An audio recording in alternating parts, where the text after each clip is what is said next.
Lindsay, thank you for making a new CD called Confessions of the Elite.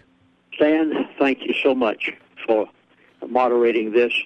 And for a background briefly so that people will understand why I'm making this series, by the providence of God, I had the privilege of living with the elite of the world for 3 years. It was because I was a missionary in the state of Alaska, and at the time they were building the Trans-Alaska Oil Pipeline, and I was invited to be the chaplain. I had not the slightest idea of what I was getting into. But for 3 years' time, I sat across the dinner table from, lived in the dorms with, and rubbed shoulders with the people that you hear about in the World Bank, the IMF, the people that control the world, the top oil company officials of the world. Now, that was 35 years ago. But there were two of these individuals whom I will refer to as the elitists, and one of them's name I will give you in the course of this presentation. First time it's ever been done. In fact, you're going to hear a lot of new things in this presentation that I have never given before, that the elite have never given me before, and things that you'll find extremely interesting.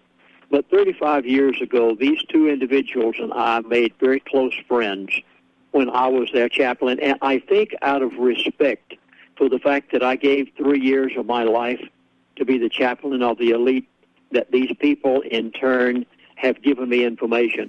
And over these 35 years of keeping in contact with these two elitists of the world, they have always given me information that every time turned out to be correct. Never one time in these 35 years has anything that they have ever told me not happened exactly as they said it. For that reason, you can depend on everything that you're going to hear in this presentation. You can depend on it happening exactly as they have it planned behind closed doors. They know exactly what's going to happen in advance. And barring the intervention of a divine hand, these things will happen exactly as they have said it. Now, may I say that the reason for this series is because of the two elitists that over these years have kept in touch with me. One of them, just a matter of days ago, passed away. He died. And before he died, he told me everything. What this man has said to me is so shattering and so startling. I said to Stan just a moment ago before we began this recording, Stan, this will be the most unusual, the most informative, and the most startling presentation that we've ever made. And it's all because of the information that was given to me by this elitist who at 87 years of age went on into eternity. So you're going to hear many startling things today, encouraging things, but a lot of things will be of new interest to you. First of all, I'm going to begin with the mindset of the elite, because very few people on the face of the earth understand the mindset of these people, and I never would have. I could have never rubbed shoulders with these people in any way except being their chaplain on their oil field, in their dorms, living in their presence. And because of that, after having been a pastor for 12 years, after having a bachelor's degree from college, and after having a psychiatry course that taught me how to analyze people when I was in college, as a result, when I lived with these people, I think I had an opportunity to begin to understand the mindset of them. Now, one of the elements of that mindset I'm going to begin with today, and that is their code of ethics. Now, the elite do have a code of ethics, yes. Now, not the code that you and I have as people who believe the Bible and know Christ is our Savior, but they do have a code of ethics, and their code of ethics, of course, is one that has been devised by the prince of the power of this world, the spirit that now worketh in the children of disobedience, as the Bible says. One of the facets of their code of ethics is that they must tell this world what they're going to do before they do it. I call these buzzwords. And in their code of ethics, one of the first things that I learned in living with these people was this code of ethics that they had and how they thought. And as a result, I was able to analyze their buzzwords. The next 6 months, you are going to see some very unusual things that the elite are going to do. I'm going to tell them to you because they've just been told to me. And this is the only place on the face of this earth that you will ever get this. I know of no one who has a trusted relationship with some of the elite as God, by his providence, gave me. And as a result, I'm probably one of the few on the face of the earth that could even have the idea of giving this out. Most people would not dare give out such things as I'm going to give today. But because of the death of this elitist, I feel that I must tell the world. I have a moral obligation. I have no choice. Now, I'll warn you, and you need to have pencil and paper ready. Periodically, through this presentation, I will give you suggestions that the elite have given to me. They have told me things that I need to do personally in order to prepare my household for the inevitable and for the plans that they have. And I'm going to give them to you. These have never been given out before. And these are things that you must do, and you need to do them soon. And when you hear this, you'll understand why that the timing is very critical. First of all, let me begin with the buzzwords. Now, in order to explain buzzwords, I learned to do this when I lived with them. I'm going to use an individual as one of the first other voices that you will hear on this whole presentation today. His name is Glenn Beck of Fox News. No, I know. Glenn Beck is not a benevolent news commentator that cares about telling you anything except what the elite want him to say. This man is not out there to help the patriotic community of America. But Glenn Beck did positively give very definite buzzwords, and I want you to listen for them. So at this point, we are going to play a program that Glenn Beck did on Fox News just a matter of days ago. And in the course of this, you pick out the buzzwords, and then I'm going to come back on and explain these buzzwords to you. Keep in mind now, this is the moral code of the elite, the code of ethics that they have.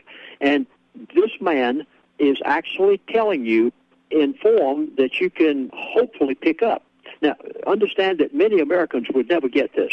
Yet, on the other hand, the elite can turn around and say later, I told you. That is, after they do what they're going to do. Then they can say, well, we told you this. Why didn't you listen? So we're going to play at this point Glenn Beck on Fox News. I'm going to be cryptic here because I cannot tell you the names of the people involved because I don't have the permission of all of the people involved to tell you this story. But you know me. You know me well enough to know that I'm not talking to, I'm not talking to fringe players. I am talking to people. When I have told you things about TARP, when I've told you things, it is because I have enough contacts with people who are not peripheral players, but players that have been in these rooms as things have happened. Yesterday, I had a conversation with somebody, and I had a conversation with somebody who 2 weeks ago wouldn't have believed me. And this is help me out here, guys. This is an individual who very well connected, knows a lot of people in the financial circles at upper levels, and has people and has a history that you would know, you would recognize, and is in the know, is in the game with the highest levels. Okay. She came to me and she said to me yesterday that after the TV show, and I have been teasing this chart that is being built for tonight's television show that shows in 15 days, not the next 15 days, in any given 15-day period. After some major event, 9/11 happens, a big event, or China, and this is the event that we use, China just says we're not going to buy any more of America's debt. Now, it could be, the event could be, the Congress and the Republicans keep to their promise and do not raise the debt ceiling. That's a big enough event to trigger this.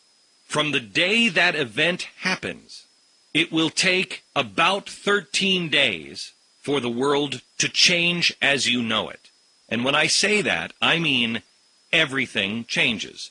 Global catastrophe, global panic. What I told you 3 years ago, 4 years ago was coming. 3 years ago when it started to happen, and they were talking about TARP. Was that 3 years ago? I think it was. Wasn't it? 2, right? 2 years? Yeah. When that started to happen, I told you we're headed for a mountain and we're going to crash into the mountain. You've got to prepare. What they're trying to do with TARP was take us down into the trees. Well, they have prepared. Again, the question is, have you? What happens? China says, we're not going to buy any more bonds. The world freaks. And in the few days, the Fed comes in and they say, we're going to raise rates. We're going to raise the yield on bonds. So you can make a lot of money. Everybody buy bonds. Well, what happens? Europe raises them faster than we do, because as soon as people lose confidence in our bonds, the rest of the world says, wait a minute, buy us, buy us. And so they start competing. Pour your money here. Everybody is competing. Gold is competing. Food is competing. Everything is competing for all these dollars that are now no longer going to go into bonds. And so the world gets spooked. And it lasts about a week. Then things just start coming apart at the seams. And Asia starts to crash. The Asian markets crash. The European markets crash. The Dow crashes. I mean, and we're talking about serious crashes.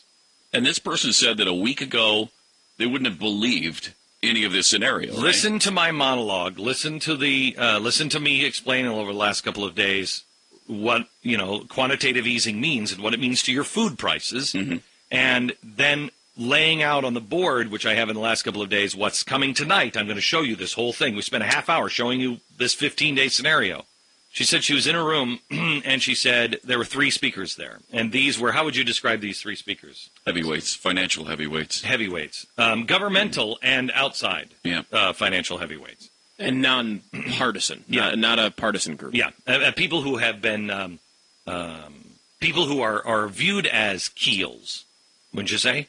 If I knew what you meant by keels, then yes. Even, steady, a keel of a ship. Something that keeps the ship... Even keel? Even keel. Okay. Yeah, okay. That's what that means. Yes. I didn't know. I just knew it was even keel meant even. I just went with the even part of keel. No, something that keeps the ship upright. Somebody that's they're not on one side or the other. They're just right down the center. They're just trying to keep the ship right. Yes, these are upright ship people. Yes.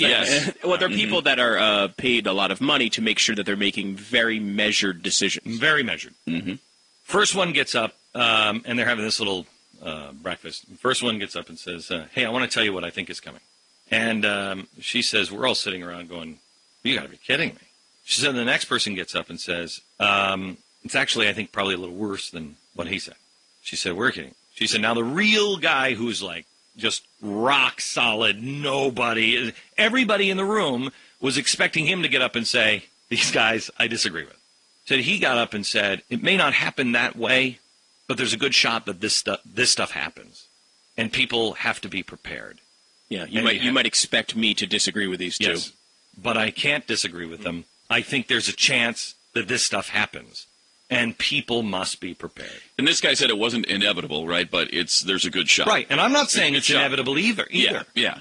Okay, I'm just saying that these things are growing concerns. What people said about, that they would never, they testified a year ago that they would never buy their own debt, and they testified under oath. They're doing it in historic records.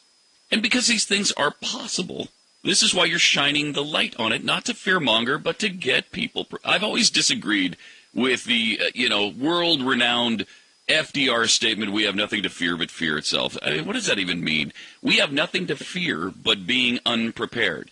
If you are prepared, you need not fear anything because you've got something. You've got a fallback position. You don't have to worry about your retirement if you prepared for your retirement. Right. What's scary is retiring and you got nothing, and you're looking around thinking, right, I got Social Security, $900 a month. If you have put nest eggs away and you are not in great debt because you prepared for the possibility of unemployment, you don't fear unemployment. So how do you get prepared in something like this? You get food. Yeah. You buy food. Yeah. And if nothing happens, good. The thing we do know is coming is inflation on food. Yeah. You'll have deflation in some things and inflation wherever there's a hard commodity. Oil, so that means your tires are going to be more expensive. That means anything made with an oil-based product. Which is everything. That is going to be more expensive. Gold is going to be more expensive, but wheat, flour, sugar. Sugar has gone up 58% in like 3 months. Did you know that? No. How much? Like 58%. Has it really? Yeah. But the price of sugar hasn't. The commodity sugar has. So what's happened here is what you're paying for on the shelf has not been passed on to you yet. And all of these producers, they know they've been holding on, and they'll be like, okay, well, I can't. You know, I'm General Mills. I'm hoping this is going to pass. We'll eat it for a while because, for instance, if we pass on this, then it's going to hurt the restaurants and everything else. And the restaurants they're going to have to pass it on to their customers. Everybody's been holding on as much as they can because people start to hold on to their money tighter, and then that makes things worse. General Mills just came out and said it's, a 5% increase in cereal? This is before the quantitative easing. 5% increase in cereal. Sugar is now going up, I think, 10 or 12% or 18%. All of these things are starting to really start to climb in price. The best case scenario is it's going to be more expensive to buy food and gasoline and oil-based products in the coming months. Tonight, I will show you catastrophic collapse and what it means. In 15 days from an event, a 9/11, let's be crazy, and let's say somebody sends packages with bombs all around the world and planes fall out of the sky. That would never happen. I know. Come on. A catastrophic event, and how it leads in 15 days to a new world order. This woman said, she came up to me yesterday and said, a week ago, I wouldn't have believed you. But I sat in this meeting, and these guys said that's what's coming. They think there's a possibility. That's really coming. She said, we all sat there with our mouths open. Now, no one will tell you these things because they believe that, oh, well, it's crazy. And the people are too stupid, they'll panic. No, you won't. You panic when you don't have information. You panic when you can't see what's around the corner. You panic when it's too late to do anything about it. Exactly right. That's why this is so important. It's not too late to do anything because you, and I've said this to you now for a long time, you must be a leader. Mm-hmm. You must be a leader because there will be people that will pull us apart. We must stay together. And I think, to people who don't necessarily understand, if I could translate, essentially what you're saying is stockpile sugary cereals now. We'll be over at Stu's house, and everybody's fine over here. We're all great. We're great. All right. Have before us the opportunity to forge for ourselves and for future generations a new world order. Arupe will be thrust unprepared into leadership that requires him to transform the ranks of nearly 30,000 Jesuits to address a new world order. My elitist friend just died. He agreed with everything you have just heard Glenn Beck say. Keep in mind that Glenn Beck was actually talking with the elite. The individuals that I know, the two that have given me this information over the years, they are amongst the identical same group that know everything that goes on behind closed doors. What you have just heard Glenn Beck say are nothing in the world but blatant buzzwords from the elite. And they later will say, after it happens, we told you so. Didn't you listen to Glenn Beck? Didn't you listen to Lindsay Williams when he played that? What Glenn Beck said? Now, what did he say? He said, get food. He basically said, get out of the stock market because it's going to collapse. He talked about the demise of the dollar. He talked about what people are going to do in panic. Now, I hope you'll listen to this many times because being on a CD as it is, you can go back and listen to these things over and over. So all I'm trying to say to you is I learned many years ago when I lived with the elite of the world, and in my contact with two of these elite over the past 35 years, I have learned to tune my ear and my brain to understand the buzzwords that the elite are giving. And if I could state in light of what my elitist friend said before he died, if I could put a word of agreement with what Glenn Beck just said, I would say you had better listen to these buzzwords because I think that they came directly from the elite. All right, next set of buzzwords, and this comes from a totally different source, and you can go on your internet and find this for yourself. This one is the International Monetary Fund. Only days ago, the International Monetary Fund, probably the most prestigious financial organization on the face of this earth, came out with the following, and I'm going to read it to you, and there are buzzwords all the way through this. They said, quote, next year, 15 major developed country governments, including the United States, Japan, and the UK, Spain, and Greece, will have to raise $10.2 trillion. Now, please, I did not say million, I did not say billion. They said $10.2 trillion to repay just the maturing debt, the bonds, to finance their budget deficits. No, not to finance their country's programs, but to finance just the interest on the debt itself. These major nations will have to raise $10.2 trillion just to pay the interest on the debt alone. Do you realize this is a total impossibility? This cannot be done. Now, listen to the rest of the statistic they gave.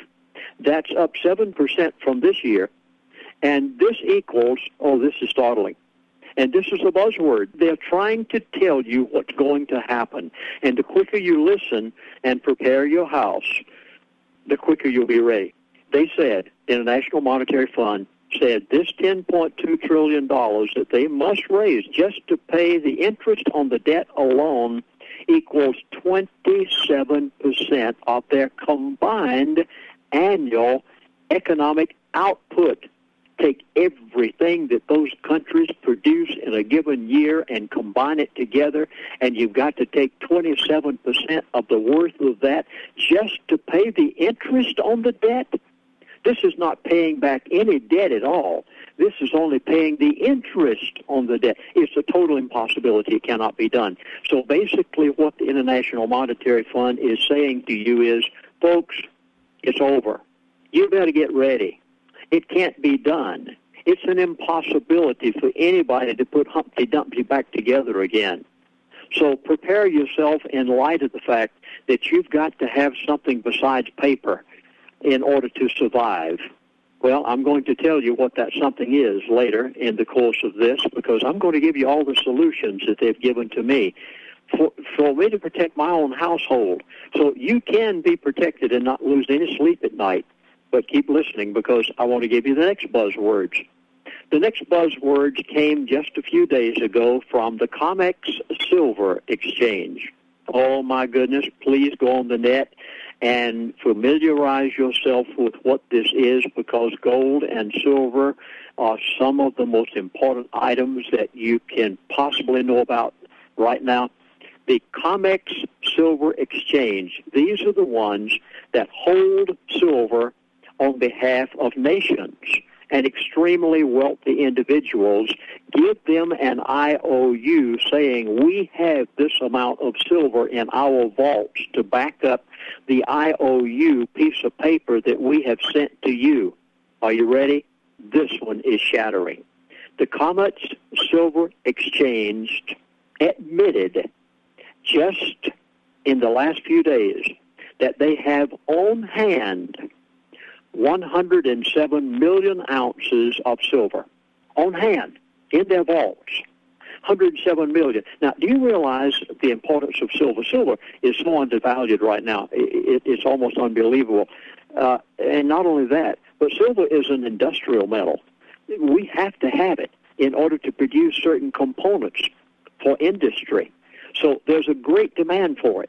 But on hand, the COMEX Silver Exchange, probably the largest in the world, admitted that they have 107 million ounces, but watch this one. I'm pausing here because it's so important, folks. I am telling you what the elitists have told me. I'm begging you to listen to me today. I've never felt so obligated to plead with you to give this CD to every person you know. Now, the COMEX Silver Exchange admitted that they have contractual obligations of 720 million ounces. Now, those contractual obligations are pieces of paper that they have given to nations from China to Russia to Japan to European Union to wealthy individuals and said, we will hold your silver on your behalf, and we're giving you a piece of paper saying that we have it in our vaults, and they have those contractual obligations in the amount of 720 million ounces. Do you realize that the COMEX Silver Exchange is telling you that silver is giving out, that the industrial metal will no longer be there, that they cannot meet their obligations, and whenever they give out a piece of paper saying we have it, they don't have it? 107 million ounces on hand and 720 ounces in contractual obligations. You figure it out, folks. I've got to go to the next one. You're going to have so much to cause you to think after this presentation. I have never felt such an obligation. Okay, let's go to the Federal Reserve. And this was confessed. And I'm going to use the word confession. The Federal Reserve confessed with what they did with $9 trillion of your money. You need to listen to the facts, because they literally gave it away without your permission and without the permission of Congress. At this point, I'm going to play a section explaining exactly what the Federal Reserve did. There really is a plunge protection team. As we all have suspected throughout the decades, which we have pontificated from time to time that, and alluded to, that there may possibly be a plunge protection team that could be waving a magic wand throughout the years to help hold Wall Street stocks and insolvent companies together. After a 250 or 90-point day on Wall Street, because, yes, the plunge protection team was buying yesterday because they knew this news was going to break. The financial crisis has stretched even farther across the economy than anybody had realized. As now new disclosures show, the Federal Reserve had rushed trillions and trillions of dollars in emergency aid, not to just Wall Street, but also to motorcycle makers, telecom firms, and foreign-owned banks. Now, they're holding back $1.885 trillion so far, and they won't say who got it. But I'll tell you, as predicted here, the right-wing wacko extremist tinfoil nation radio, that I can believe that every household name got bailed out that was part of the great American economic illusion and the economic collapse and the day of Armageddon that we had forecasted here for a decade and a half had come to fruition. They're still doing their best to cover up the problems that cannot be fixed in this country. But yet here we are in the season of hope. We all hope that things are getting better. In the Eurozone this morning, they're hoping. They're hoping above hope that the United States also is going to bail out the euro, and that the Jean-Claude Trichet is going to do a Ben Bernanke. And they are hoping that by printing money, that it will not send each and every economy into a hyperinflated position. But yet we hope that we can resume to the illusion of prosperity instead. And what is the illusion of prosperity? Well, I assure you, ladies and gentlemen, the companies that got bailed out and now have gone republic, and some of the news that I'm going to break today will not help you do any business in this country. It will not help the value of your home. It will not help your neighborhood or your tax coffers in your municipalities, but it is definitely helping the banks and all the people in the multinational corporations here in America get out of this country and get to the rest of what they have left anywhere in the world to China as fast as possible. But in the season of hope, they're hoping this has worked. The plunge protection efforts to prop up the financial sector had reached across a broad spectrum of the economy, benefiting stalwarts of American industry, including, oh my God, say it isn't true, yes, Virginia, General Electric, and Caterpillar, and Harley-Davidson, and Toyota, and Verizon are just a few there still are companies this morning they will not mention, or just a few that the central bank aid programs also supported, U.S. subsidiaries of banks based in East Asia, which we like to call China, Europe, and Canada, while rescuing money market mutual funds held by millions of Americans.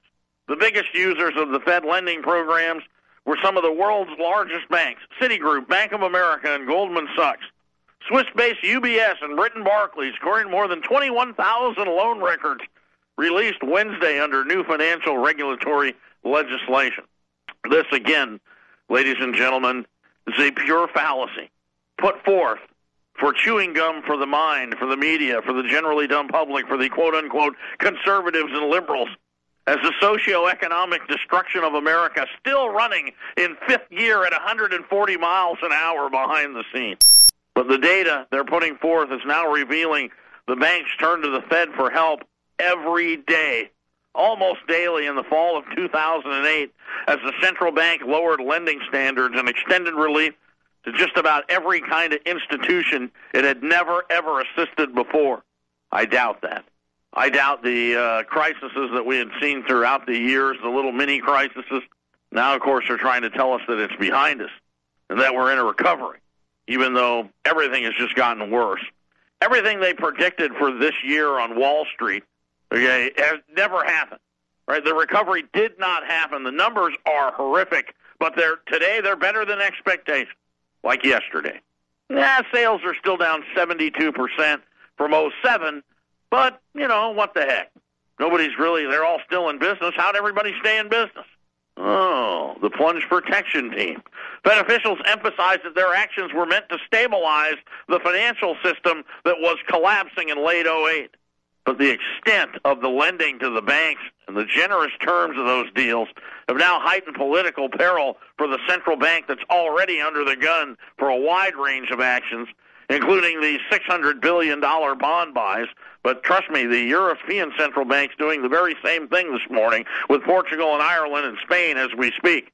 The American people are now learning of the incredible and jaw-dropping details of the Fed's multi-trillion-dollar bailout of Wall Street and corporate America, said Senator Bernard Sanders, a longtime Fed critic, whose provision in the Wall Street regulatory overhaul requires these new disclosures. Perhaps most surprising is the massive sums that went to bail out foreign and private banks and corporations. As a result so far of this disclosures, other members of Congress and I will be taking a very extensive look at all the aspects of how the Federal Reserve functions. Now, in case you missed it, and again, this is just coming in very, very slowly, but some of the money, just some of it, besides, everybody. I mean, every stock company, every company that issued stock got bailed out. And you can tell the ones that didn't, the ones that don't issue stock, all the builders, drywall companies, electricians, out here, they're all gone. The ones and restaurants, they're all gone. The one that issued stock, they're all still there. How can that be? What? Citigroup got $2.2 trillion. Now, stop and think for 1 second. Now, remember the $787 billion bailout this is massive. Yes, we're going to make money on it. Well, it turns out we only lost a little. But the Fed shoveled $2.2 trillion to Citigroup, followed by Merrill Lynch. They got $2.1 trillion. That's how you can afford to buy a $150,000 toilet in the executive office. Morgan Stanley got $2 trillion. What?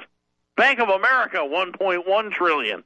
Bear Stearns, they got $960 billion. Couldn't make it. Goldman Sachs got $620 billion. J.P. Morgan Chase, $260 billion. Wells Fargo only got $150 billion. Many of the individual loans they took were worth billions and had short durations and were paid back and renewed many times. Now, we call this prosperity, and they call it earnings, ladies and gentlemen, because the banks on a whole could only make $17 billion so far for the year. That's not too bad, considering they got about $10 trillion between them. The numbers are staggering. And why? Why do we bail this out? Well, I'll tell you why. Look at General Motors. General Motors bailed out. Everybody's taken care of, and they got to go public again with their stock. All you people pile in there, and now, miraculously, they were able to fund some of their pension funds. General Motors took another step towards cleaning up its balance sheet when it pumped $4 billion in cash into the underfunded U.S. pension plans. The company made the payments 2 weeks after their historic initial public stock offering. Yesterday, they had their CEO, who was actually doing a Nixon. He was standing there holding up the two peace signs, "I am not a crook," in front of the Chevy Volt. Yes, the car of the year is now heading to a showroom near you with a really long extension cord. But why, really? Why, really, do we get to bail these banks out, and what happened, and why this is not going to help you at all? Well, take a look. Take a look at the Bank of America. This morning is announcing that, yes, we are now, they call it Asia, but we are now China's bank. Yes, the Bank of America is becoming the Bank of China, as their revenue has now risen 30%. You bail them out, and they turn around and they go to China. Well, that's fine, I guess. Are we going to call this prosperity here in America? They're loaning people money for motorcycles and scooters and new oxens and maybe loan on some rice fields over there, and they're doing business. Here, you want to build what? A hotel? No, why? There's already 10 empty next to you. Just buy one of those. Will you loan me money for that? No, we won't. Bank of America now is now headed for their best year ever on mergers and acquisitions in the Asia Pacific. We'll just call that China. How's that? Their best year since 2005, arranging initial public offerings since 2007. That's good. They should get a couple $1 trillion so they can go to China and loan them money. General Motors says its sales in China now has climbed 11% in November, and that is exactly what that IPO is about, ladies and gentlemen. If you think it's about selling Chevy Volts to people that are on unemployment in Paducah, Kansas, you can just forget it. It ain't going to happen. They're not going to buy them. But yet sales in China has climbed 11% from a year earlier on strong demand for its Buick and Chevrolet models. They love them over there. They can't get enough. Why not? They got all our jobs. They got everything, you know, that what we used to be able to put kids through school in Ohio State, Michigan State, people working in the UAW, auto line, steel workers, you name it. They're all gone. They're over there now working for nothing. They don't have to put their kids through college because the communist government tells them where they're going to work, decides if they're going to educate them or not. GM said today that 196,990 vehicles sold by GM and its venture in China set a monthly record as the company's 2010 sales in the world's biggest vehicle market now shot past the 2 million mark. In this season of hope, I'd like to add, maybe sprinkle in a little myself. I would like to hope that the country that we got to grow up in, or I was lucky enough to grow up in the 60s, maybe the 70s, and some of the 80s, but certainly by NAFTA and GATT and Bill Clinton and Madeleine Albright and Mickey Cantor, they had given it all away, and now we've just watched the complete go full circle as Americans now are standing in line waiting for the season of hope here, hoping that they extend their unemployment checks. Otherwise, 2 million people by Christmas Day will be out of any type of income stream. And you wonder as what the effects that will have here. Because as we all know, a lot of people would love to roll up their sleeves and bootstraps and get back to work. But really, the last manufacturing job in America was home building. It was the last one to speak of, right? And obviously, well, you look at who was doing the work here. The mass migration of people coming over the border were doing probably 60 or 70% of all the work here in Arizona and the southern states. But you're looking at it today as a manufacturing job, and it's gone as well. So while all this was going on, asset appreciation was covering up everything. First, of course, it was, the tech stock miracle and Wall Street and trading and day trading covered up the fact that, well, little by little, we were giving our companies tax breaks to go to China.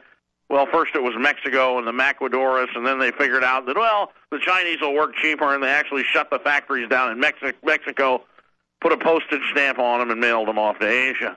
And nobody cared. I do remember seeing a commercial for U.S. textile mills with a little girl talking to her mommy, "Why is Daddy out of work?" Because people don't buy American-made. And they used to run the ads, "Buy American-made clothes. Look for the Made in America tag." Remember that? That was in the 90s, ladies and gentlemen. Look for the Made in America tag. Today, get in on GM's new IPO because they're going to sell cars in China. Bail out Bank of America because they're going to loan money to China. It doesn't end there. Starbucks says it's going to triple the number of its cafes. Hey, I like that. They reported earnings. Their stock's up today. Here in America, no, they're closing stores in America. That's how they beat the street. They are going to triple their numbers of cafes. Where else? In China. My dad used to go, this place looks like a Chinese fire drill. Of course, we have seen the Chinese traffic jams that last now for weeks or months. There might still be one going on somewhere. And I wonder what the traffic jam with people on Starbucks is. Morgan Stanley, how much money did they get? Nobody knows. Why? Morgan Stanley now has received Chinese government approval to sell 34.3% of its stake in China International Capital Corp. to the country's top investment bank, paving the way for the U.S. group to set up a fresh venture in the country. Yes, they're going to go public over there in China. Caterpillar, everybody. They're all going. Well, in this season of hope, I hope someday we all want it back. Oh, we want it back. Everything that everybody used to owe us money, we now owe everybody money. And, of course, this is not just, here, just in America. I mean, we may have invented the problem. We may have been the ones who perfected it. We may have been the ones who exported it. And now the very same people that sat in the boardrooms that engineered this whole economic collapse are now engineering the Great Recovery. All the politicians that sat on all the banks and all the boards and all the commissions that were all there through all of this, they're all still there. And now they're sorry they wiped us out, but they're going to fix it. Yes, the people that caused the problems are now, of course, the ones that are leading the charge and telling us that it's all over. You think it is? I had said that the day to come back in if you were an investor to buy a house in Arizona was the day the Arizona Republic said that houses were the worst investment you could ever make. And we haven't seen that day yet, but this week the front page did say houses were going to fall more, could be bottoming. European Central Bank Jean-Claude Trichet, who was a skier, Jean-Claude Killy, said Thursday that the bank will extend special measures now to get ready cash to banks as it responds to the government debt crisis that has engulfed the single currency zone. His failure to announce an increase in the pace at which the central banks would print money and buy government bonds pushed the euro sharply lower. Except Spain had to sell a bunch of bonds today, and somehow people bought them. And everybody in the bond pits are going, you don't think Jean-Claude Trichet is doing a Federal Reserve and monetizing the debt in Europe, do you? Of course they are. It's exactly what they're doing, because you look at what happened in Spain, and, of course, this morning everything was fixed. The euro popped higher after reports that the U.S. would support a large aid package. So let me see if I got this right. Now we're going to bail out Europe as well. This is like, well, I guess the best way to look at it is if you were a company, if you were a factory, and you were selling, it'd be like, let's say you were Delphi selling parts to General Motors. It would be like Delphi bailing out General Motors so they could keep selling them parts. Where does this stop?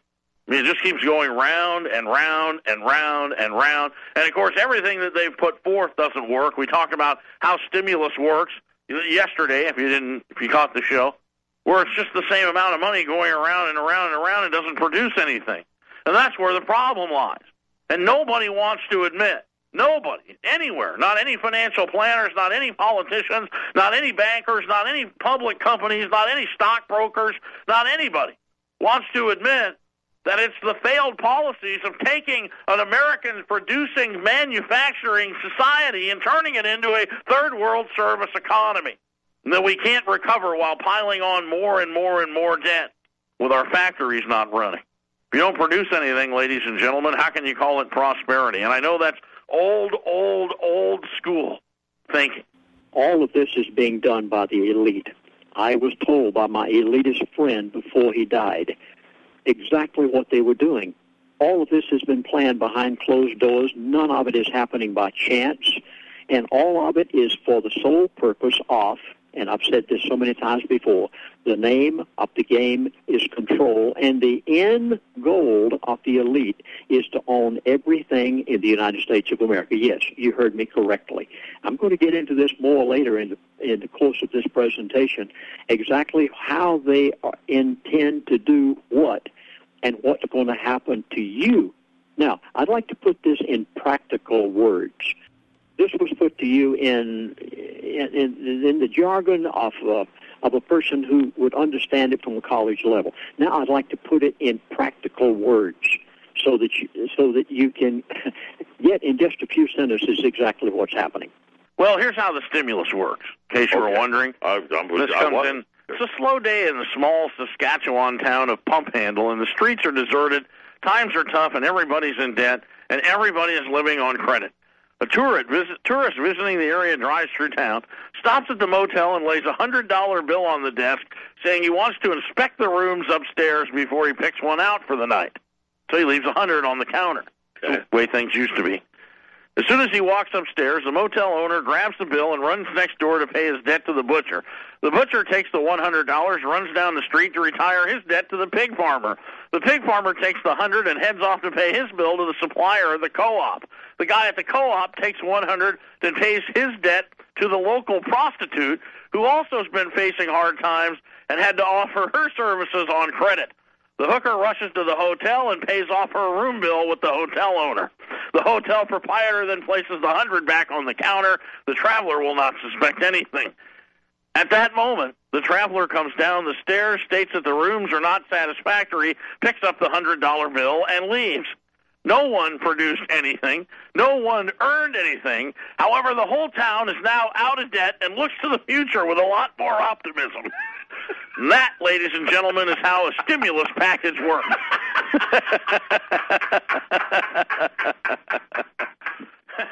That's brilliant. I was told by the elite, the gentleman that just passed away, the following things that go so much along with what you just heard. He said to me one day when we were on the phone, he said, in 2 years, you will not recognize America. Now, this was 1 year ago when he said this. And he kept using the expression 2 years. He said again one day, after 2 years, you will be so poor, you will not be able to rebel or do anything about it. And you know, it has taken me a whole year to comprehend the depth of what this elitist was telling me. He was forecasting in advance everything that was going to happen. And many of you will remember in my former DVDs that you heard me say this, so you've got to know that a little over a year ago, this gentleman gave me this information. Now, he has just passed away. He did not withhold anything. He told me everything that's taking. Again, he used the expression, by 2012, the dollar will be dead. Folks, you can depend on this. You need to make preparations. If you are into paper, get out. He said to me, he said, paper, he said, anything that's written on paper is worth the paper it's written on. And take warning. These people tell you everything they're going to do in advance. Again, he said to me one day, he said, within 2 years, nearly everyone will be working for the government. Do you realize that after the bailout of General Motors and Chrysler and the banks and the stimulus package and health care, do you realize that about 60% of the people in the United States of America are now going to be working for the government? Well, every bit of this is what the elite are doing. They planned it years in advance. They knew what they were going to do. None of this is happening by chance. Every bit of it is happening by design plan. Well, I want to give you one more buzzword, and then we'll go to a whole new subject. By the way, I've just begun. So, folks, you have so much to learn from these recordings. You're going to be amazed. You will know everything that the elite are going to do through the year 2012 by the time we finish with these recordings. Okay, buzzwords that come from, of all places, Europe. I'm going outside the United States of America now. I'm going to get some of the elitists of Europe, and this one comes from a very unique source before, or on the floor, I should say, of the European Union, right in their parliament, and a gentleman from Great Britain who is in the Parliament of Great Britain said this. Buzzwords all the way through it. And when you catch them, you'll know exactly what the elite are doing. Mr. Co-President Nigel Farage, Freedom and Democracy. Well, good morning, Mr. Van Rompuy. You've been in office for 1 year, and in that time, the whole edifice is beginning to crumble. There's chaos. The money's running out. I should thank you. You should perhaps be the pin-up boy of the Eurosceptic movement. But just look around this chamber this morning. Just look at these faces. Look at the fear. Look at the anger. Poor old Barroso here looks like he's seen a ghost. You know, they're beginning to understand that the game is up. And yet, in their desperation to preserve their dream. They want to remove any remaining traces of democracy from the system. And it's pretty clear that none of you have learned anything.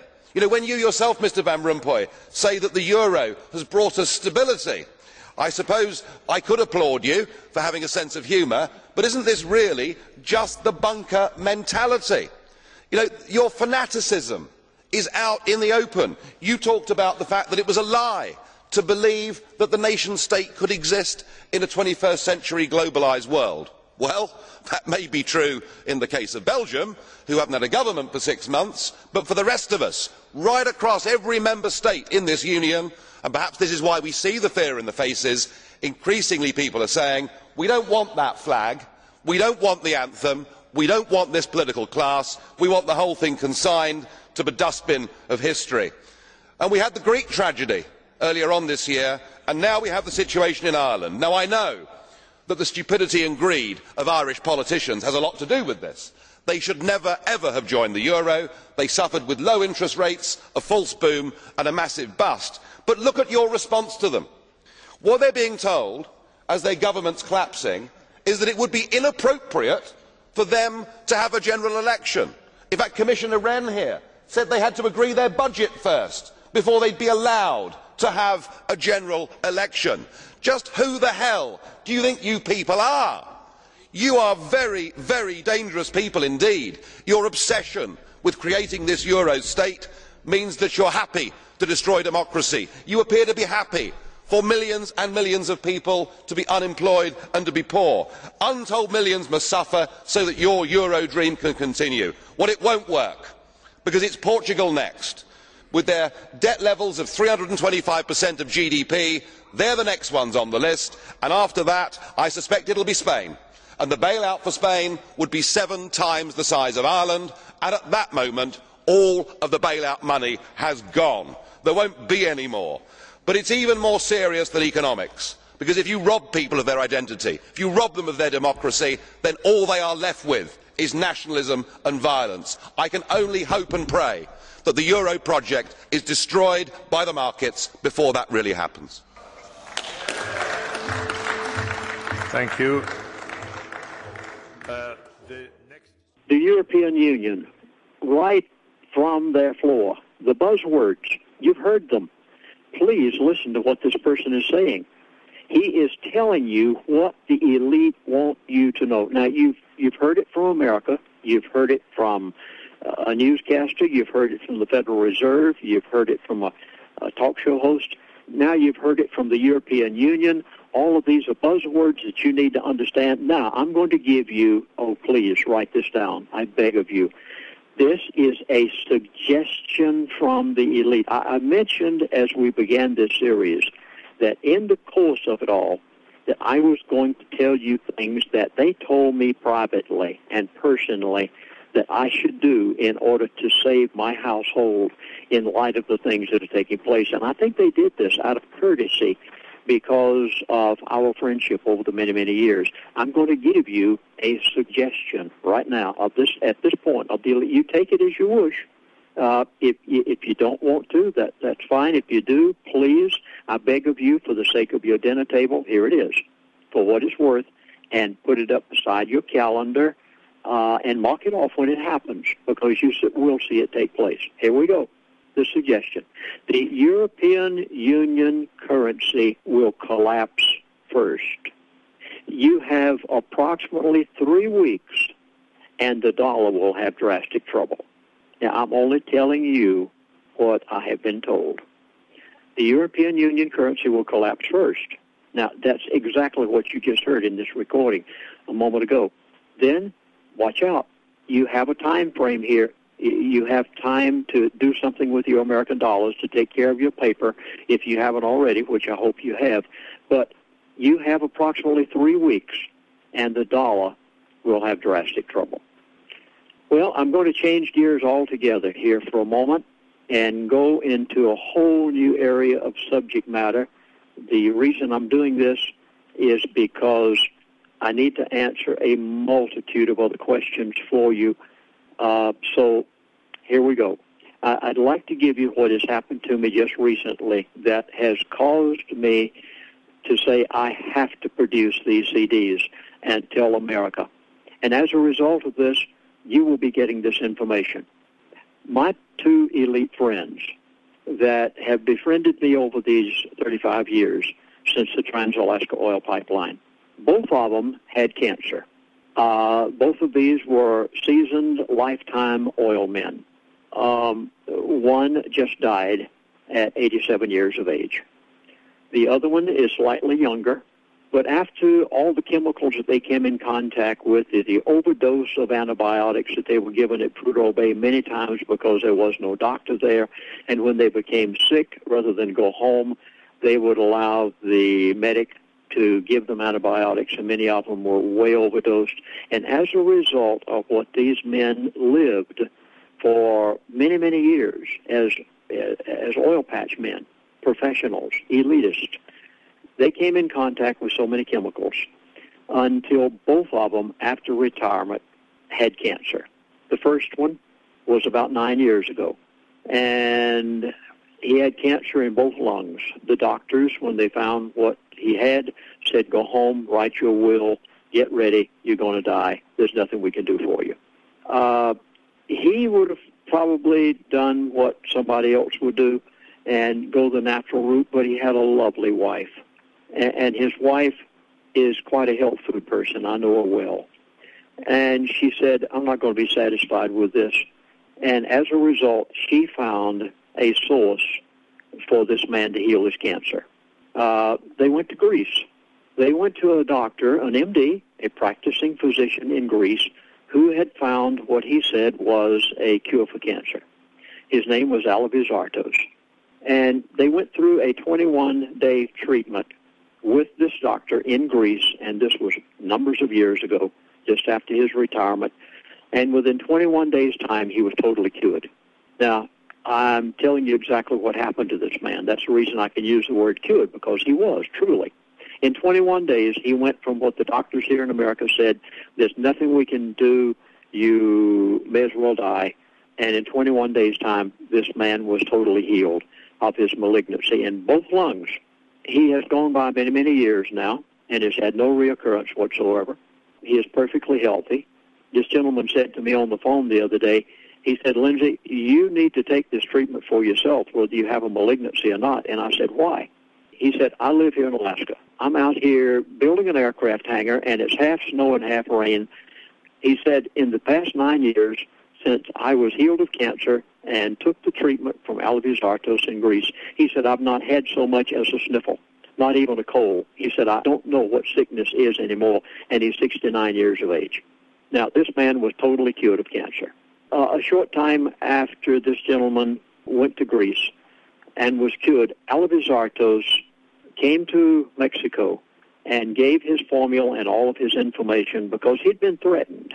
In fact, I understand that the Medical Association in America had offered him $20 million for his formula and said, we'll put it on the shelf and forget that you ever used it, and we'll give you the $20 million. He said, no, I won't do it. He went to Mexico, to Tijuana, and gave his formula to the International BioCare Hospital. And shortly after that, he died. That formula is available right now. If a person has a malignancy, they do not have to suffer with it. You do not have to die. You positively do not have to go the conventional route and method. Now, why am I saying this?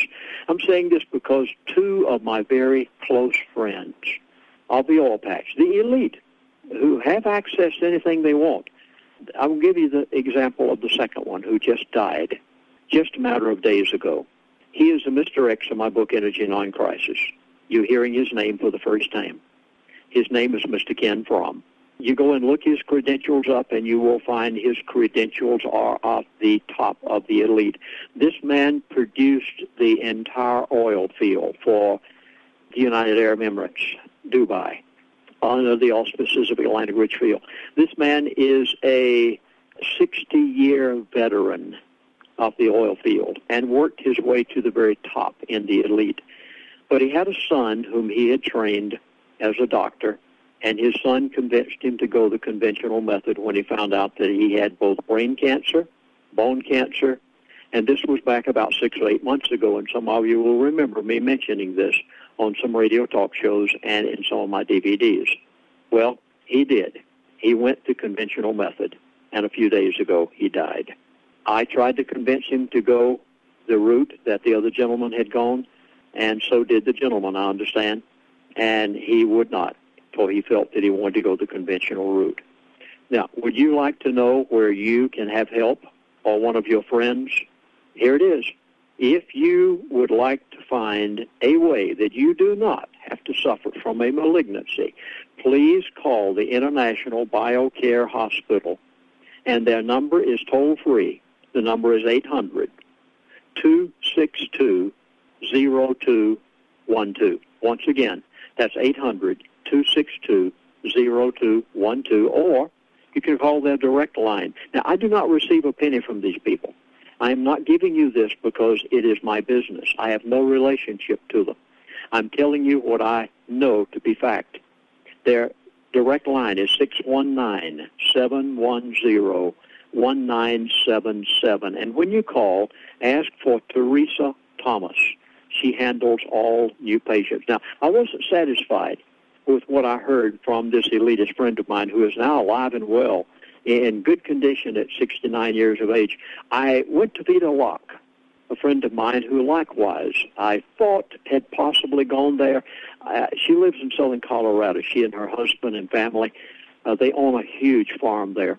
And I said, Vita, where did you go to have your cancer cured back a number of years ago? Oh, she said, I went to, and she named it, the Alabizartos method. And she has had no reoccurrence now of cancer for some 6-7 years, none whatsoever. Perfectly well, a lady up in age, as some of the rest of us are. But she said not only that, but the granddad of the family, her dad, had prostate cancer. He was, I think, in his 80s at the time. After going through the Alabizartos treatment, he lived to be 104. Had no reoccurrence whatsoever. Now, I could go on and on and on with others that I have investigated and sources, but I'm saying this for this reason. You need to be informed of the issues in the times in which we're living, and you need to know the secrets of the elite. And because of my association with them, I know what those secrets are. I know what their plans are. I also know what they have used in order to be well. So I'm just putting that in because I think there are many, many people out there that you have friends who could be helped by knowing what they could do in case they have a malignancy. Now, this is a malignancy of any kind, whether it be of the bone, whether it be of the brain, whether it be leukemia, no matter where it may be in your body. Alabizartos found that the cancer cell had a very hard coating around it, and that if he could soften or dissolve that coating, that the body's own immune system, without any chemicals whatsoever, could take care of handling that malignancy in the body. And he did with a series of amino acids injected into the body, perfectly natural, no chemicals whatsoever. He was able to destroy those cancer cells. And you can also. And if you have friends, I hope you'll urge them to do that. Now, I'm going to get back to my subject, what the elite have told me. The next 6 months, what the elite plan for America. The name of the game is control. I can't stress this enough. I've said it for 35 years. Since I lived with them, I found that this is what it's really all about. If I could sum up everything I have said in 35 years, everything I've said in 6 books that I've written, everything that I have said on all of my DVDs and these CDs, if I could sum it all up in one sentence, I would say the name of the game is control. The elite plan to own. Folks, are you hearing this? I'm telling you exactly what they have told me. The elite plan to own everything in America. What is their methodology and how do they plan to do it? An example. Our industry in America has not been moved offshore by chance. It was done by the elite for the purpose of bringing America to its knees. Now, would you say, why in the world would the elite want to destroy their own country? No, they aren't destroying anything except you. And it had to be brought to this. You see, the elite never buy anything until they bankrupt it. Then they can buy it for pennies on the dollar. And the only way that they could take over America with their new world order was to bring it to bankruptcy first. And after, through the Federal Reserve, they have been able to take over everything from the banks of America to the industry of America to General Motors to Chrysler to the Obamacare program, the hospitals and the medical systems, until they have literally bankrupted it all. They can't take it over. But once they have brought it to that point, then their plan is to step in under their auspices and under their control. The name of the game is control. And under their control over a period of many lifetimes to bring America back to the position that it was when we were the great nation of the 50s and the 60s and back even into the 40s. All of this is a long-range plan of the elite. They have told me what they plan to do. This is not the figment of imagination. Folks, I lived with these people for 3 years. I've kept in touch with them for 35 years. And I think the best example of what they are doing, and they're going to continue until all of our industry, Nellie, is moved abroad. There won't be anything else left here. And even what is left will be bought up by other countries to the point that the American people will be in such shambles. You remember what I said a moment ago? In 2 years, you'll not recognize America. And this was said back about a year ago. You have a time frame and a window left that America can be turned around and taken out of the hands of the elite. But action is going to have to be taken very rapidly in order to keep our children and grandchildren from being slaves to the elite, because they have already told me their plan. And when this elitist, before he died, he literally spilled it all. And I am pouring out my heart to you, begging you to listen to what I'm saying and to all of these examples I'm giving, because they will accomplish what they want. And they will accomplish it. And barring divine intervention, it will happen just like this. Every bit of the moving of our industry abroad is a part of their plan. So I'd like to play you one more example of what the elite are doing so that you'll understand the end goal of these people in the total takeover of the entire world. Now, you and I know this is satanic. There's no need in beating around the bush about it. These people have their God. They know what they're doing. Apart from the true and living God of the Word of God stepping in, they'll be able to accomplish their plan. This gives you an idea of just how they are accomplishing what they want in the United States of America. I will continue this on the next CD. 6 months plan of the elite Russia and China and the elite Walmart. Can you imagine it without anything on the store shelves saying made in China? It is a reality. The date of the next Middle East crisis. Where did your $7 trillion go? And I want to give 12 things that you must do immediately in light of the elite's plan.